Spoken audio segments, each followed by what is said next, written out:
Welcome back, and time for a vinyl update, and this will be the last one before Christmas, and let's get started. Thanks for joining me. So I ended the previous video with a Jam record, so I'm going to start this one with a Jam record, and I can see I'm going to have some problems with the light.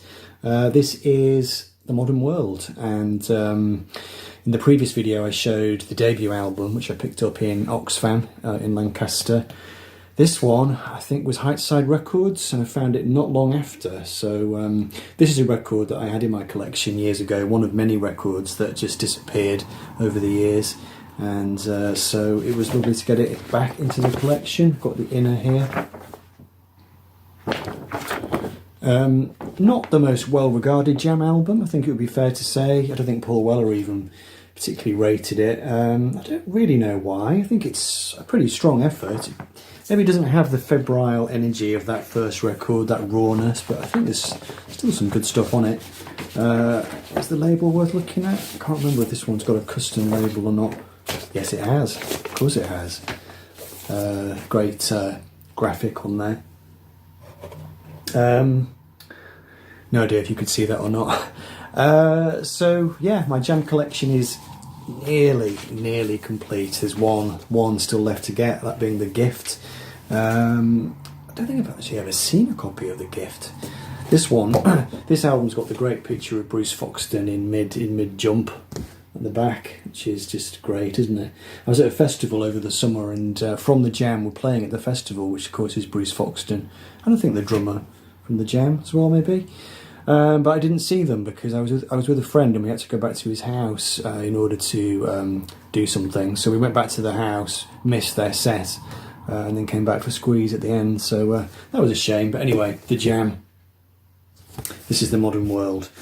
So this update, what I was going to do, I've got two sets of records to show essentially. I've got a set of 1970s albums and I've got a set of 1980s albums, and my first plan had been to show all the 70s one in one instalment and then show all the 80s ones in a subsequent instalment. And then I thought, it's nearly Christmas, let's just get on with it. And here we have Alice Cooper. So what was I going to say? Yeah, so I looked at the pile and I thought to myself, there's a few records here which I probably don't need to show, at least not now anyway, you know, some quite mundane stuff, collection fillers, that kind of thing. I do like to show everything I buy, but I thought in this case, let's pick out the best of the bunch and let's just, you know, do it all in one. So this is Alice Cooper, this is Killer. This comes from Heightside Records. Now this has been down on in their boxes for months actually, and I keep leaving it behind. This time I thought I would pick it up because I've been really enjoying one of the other ones I've got on vinyl. Is it Live It to Death? Is that what it's called? And so I saw it going this time. It was over a £5, I think. It's not in the greatest shape in terms of the sleeve. It's kind of taped up a little bit. But the record is kind of not in bad shape, so I thought, oh, sod it, I'll just get it. This is a record that I've only actually ever owned on CD before. I've got it in a CD box set, just on Green Warners. So I thought, yeah, sod it, let's just get it. I'm not ever going to be a completist with Alice Cooper. Extremely big discography there, and I can't see me delving into it up to the present day anyway, but you know, I want to get all the classics, so that was nice to get. Killer by Alice Cooper. You'll have worked out that I'm showing you the 70s records first. This next one, Hawkwind, and the album Hall of the Mountain Grill. I remember seeing John at Baggy Hi-Fi show this a couple of years ago, I think it was now, with the spaceship artwork. This cover was done by a guy called Barney Bubbles, who later on in the 70s became really well known for doing kind of pop and new wave stuff. He did a couple of album covers for Squeeze. I think he did an Elvis Costello one too. Anyway, he must have been on the prog rock scene back in the early 70s. This is their fourth album, and it's the one they made after Robert Calvert left. What I know about Hawkwind you could fit onto a postage stamp. Really don't know anything about them at all, much about them. I've got a couple of their things on CD, never bought anything on vinyl. I do consider them to be a bit of a slippery slope artist really, so many albums. And I've got to be in the mood for the music. Obviously, it's that kind of heavy space rock kind of sound, that trippy, trancey kind of sound. But it is good fun. I mean, it's quite good to hoik up the volume on your headphones and get into some of this stuff. Lemmy is on this album, of course. A huge discography. Is it 32 albums, something like that? 34 albums, just on United Artists, and this is a pretty rocking album, actually. It's got to be said. The only thing about it is that I'm not entirely sure it's an original copy, because the colours seem a little bit washed out, and I've seen pictures of this album online where the colours seem a lot more vibrant. So I'm not sure if I've got maybe a later pressing which didn't quite do the cover justice. Let me know. But yeah, there we go. Hawkwind, Hall of the Mountain Grill. Great stuff. Now this next one, I haven't actually spun this yet, but this is a sort of a bit of a grail, really. This band's records, they're so hard to find. This is one I've been looking for a long time. They're usually absolutely beaten up. This one is not 100% in terms of the condition. We've got a fairly major seam split there, but in terms of, you know, how these records generally look when you find them in the wild, this one actually is very good. So this is the album Mott by Mott the Hoople, including Roll Away the Stone and the Golden Age of Rock and Roll. Great band, and I've been really enjoying a bit of Ian Hunter's solo work recently, and also another of the Mott the Hoople albums. Which one have I got? I've got a couple. I've got Mad Shadows, I've got The Hoople, I've got Wildlife, which is the one they made before they sort of became the Mott the Hoople that everybody knows. But this is really great to get this into the collection at last. Yeah, it's got a seam split on it, but as I said before, Mott records, when you find them in the wild, they're generally very, very beaten up, and this one is not. So delighted to get that. So there we go, Mott the Hoople and Mott. Right, so that is the 70s records. Now, the 80s records, the first one I'm going to show I bought from a new shop in my hometown of Wrexham. And the name of the shop, I knew I was going to do this, forgotten the name of the shop, but I have taken some video footage of it, and if I can do it, I'm going to cut in some video footage as I'm talking now. I noticed it when I was there with my mum a couple of times ago. I go and see my mum every other weekend, and we'd been into town to go to the other record shop, or I was going to the other record shop that I go to there, Moonlight Records, and we just happened to pass this shop. The first time I went in, I didn't buy anything because I'd already bought a big load of stuff from Moonlight. So then I went in, made a special trip, and picked up this record, Grace Jones and Warm Leatherette, which again is a bit of a grail for me. I've been looking for it for a long time. Picked up most of Grace's albums that I want now. I've got about maybe 4 or 5 of her records. I always enjoy them. This, you know, this is the classic one. This comes from I think it's 1980, is it something like that? Produced by Chris Blackwell. It was the first one she did for Ireland, I think, with Sly Dunbar on drums and Robbie Shakespeare on bass guitar. Up to this point, she'd done kind of quite weak sort of disco records, really. I've got the Ireland best of Grace Jones, and the stuff she did before. Oh, actually, she was on Ireland already for those records as well. I'm not entirely sure. This was the first one that had that kind of classic Robbie, Sly and Robbie rhythm section, and it is a really good album, actually. At least the first half, I think, is excellent. Warm Leatherette, which is the opening track, is a great song, which is a cover version, wasn't it? It was The Normal did that originally. Was that Mute Records? You've got Private Life, which is a Pretenders song, which is a really nice version of that. Love is the Drug at the end of side 1, cover of the old Roxy Music song. Really strong side. Side 2 is less strong. I was particularly unimpressed with her version of Breakdown by Tom Petty. Really didn't think she brought much to the table there, and the band, I don't think they seemed in their comfort zone somehow. They're trying to do too much of a rock performance, really, rather than going for that kind of sinewy R&B, sort of reggae-ish kind of vibe. But anyway, it's great to get it. Wally Badarou on keyboards there, I can see. He's the guy that produced one of my favourite 80s albums, World Machine by Level 42. But nice to get this into the collection. Our price, $5.49. It wasn't $5.49. I think I paid at least £15 for this. The shop was overpriced. I'd got a stack together. I put a stack together of records, and I was already wincing about what I was paying for some of them. And then look at that lovely blue island. And then I found this one in the racks, and I just thought, sod it, I'm just going to get this one and put the others back. There are a couple of Gary Numan records that I put back. There was the Simple Minds second album, which I put back. A couple of other things. They had a copy, actually, of the first Gong album. What's it called? Is it The Flying Teapot? For about £35. Left it behind, but nice to get a copy of that. And I will go back to the shop, but it is a little bit on the pricey side.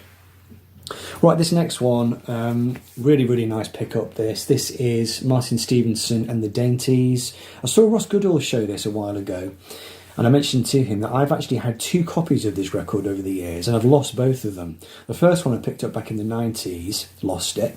The second one my dad bought for me, just from a charity shop. He saw it and just thought it looked interesting.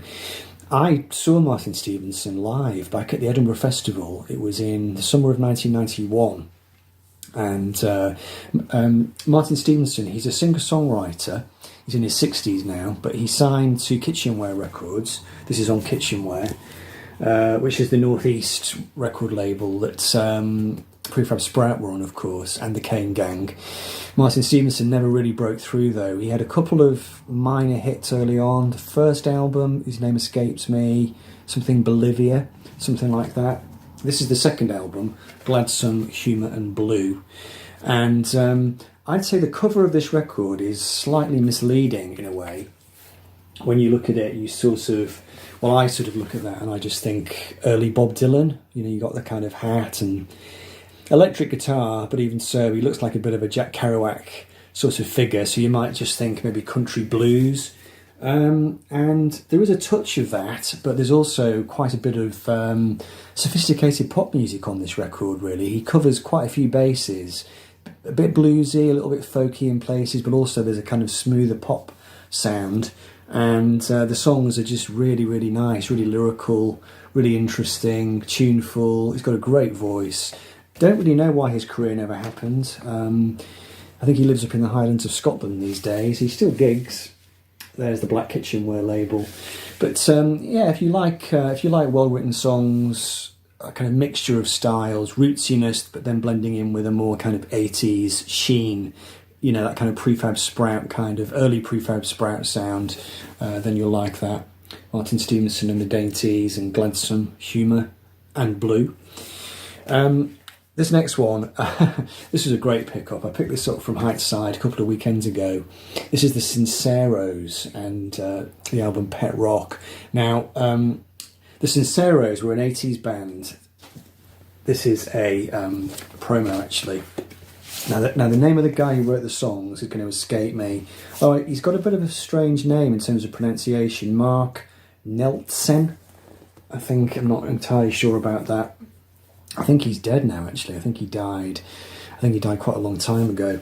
But my connection to them is this guy here, Don Snow, who, after he left this band, after this band disbanded, he went on to join Squeeze. He's on their album Sweets from a Stranger, 1982, and then later on he joined them again in the 90s. But it's so funny, I was on the market stand, because I'm friends with Don now on Facebook. He's called John Savannah now. But it was really cool because I was able to sort of message him from the stand. You know, I took a photo of the album and sent it to him and said, "Look what I found." And he texted me back and said, "Oh, great stuff, you know, great album that." And it is a good album. It is a really nice album. It's again, it's kind of 80s pop with a bit of a lyrical angle.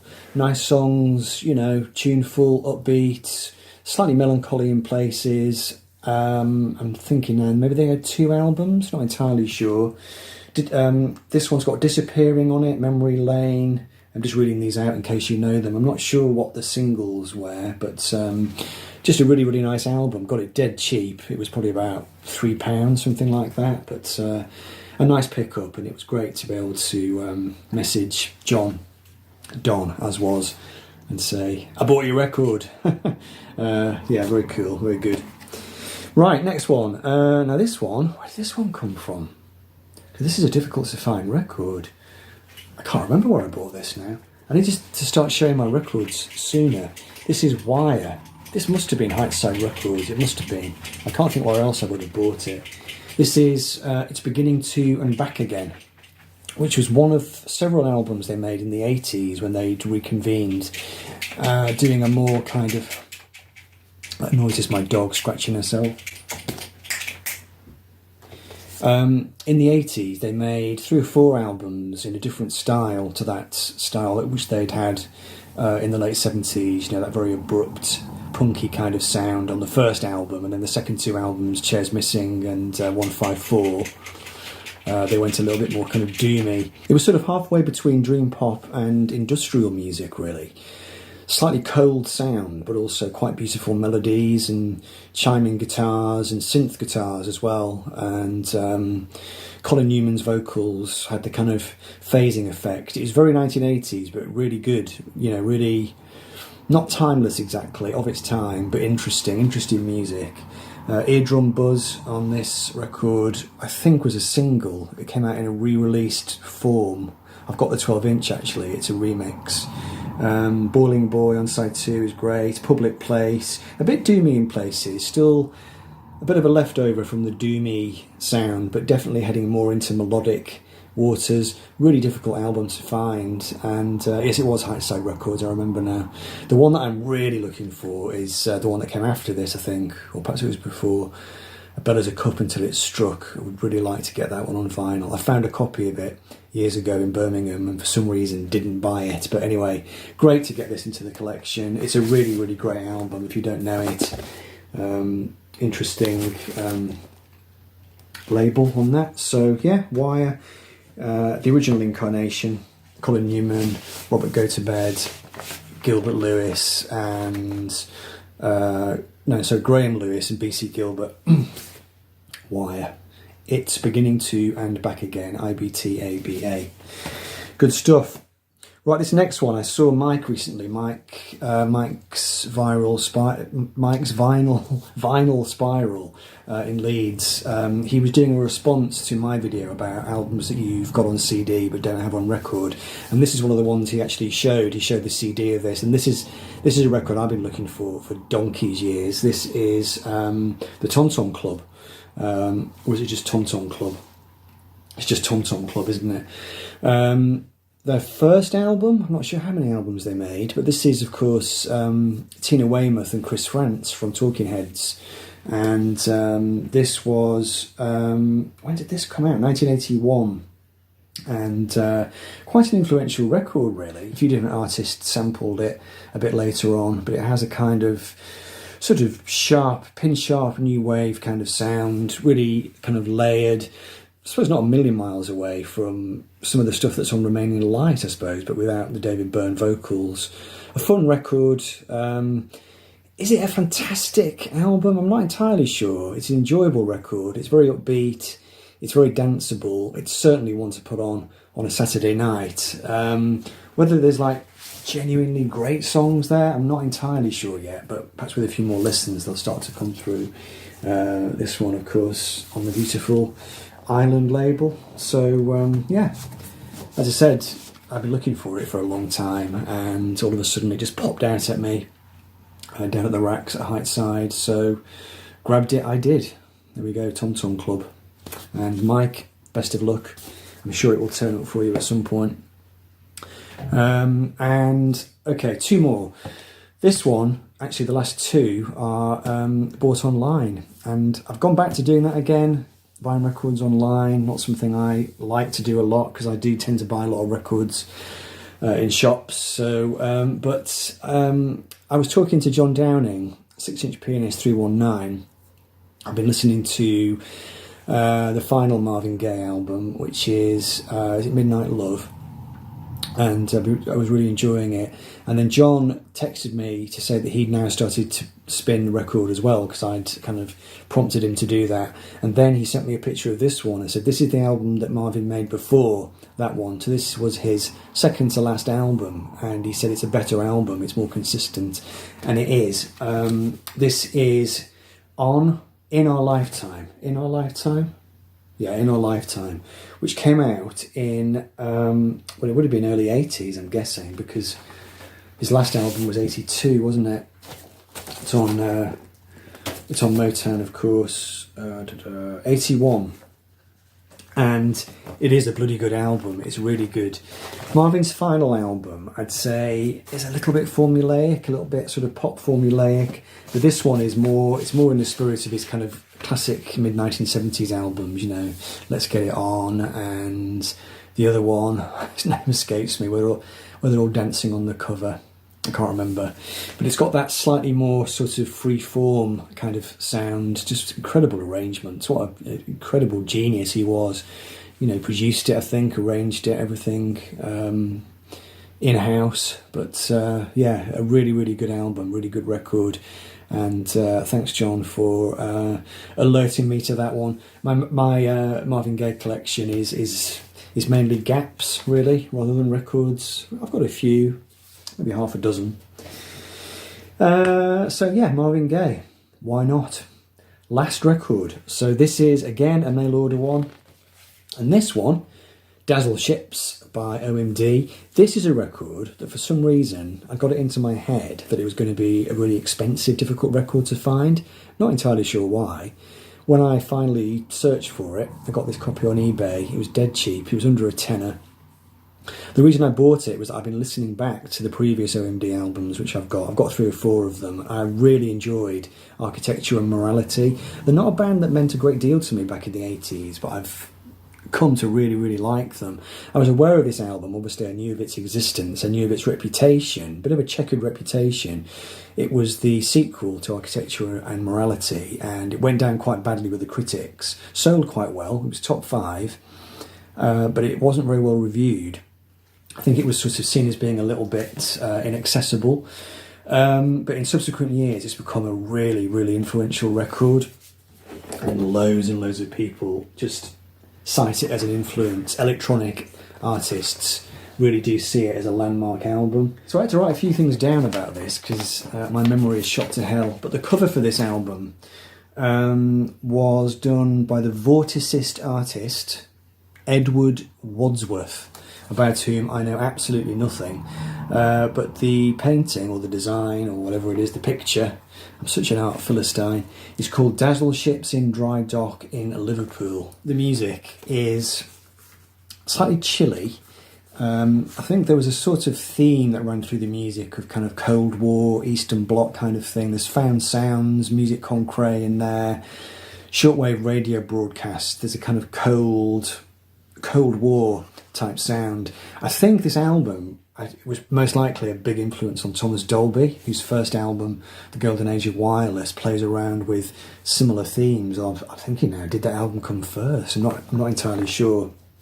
Anyway, a really, really interesting record. Really pleased to get it into the collection at last, and it has a nice inner on the Telegraph label, but that was just a front actually. I don't think that actually existed. It was Virgin Records, they called it Telegraph. Yeah, a really, really interesting record. Radio Prague, Genetic Engineering, ABC Auto Industry, bit of a Kraftwerk influence as well, I think, coming through with that one. OMD, a fair few records I'm still missing. I don't know if I'll pursue them all the way, but I've got a fair few now. But that one was a great addition to the collection. So there we go. OMD, Dazzle Ships. Anyway, ramble over. This video is far too long. Thanks for watching, and I'll see you soon.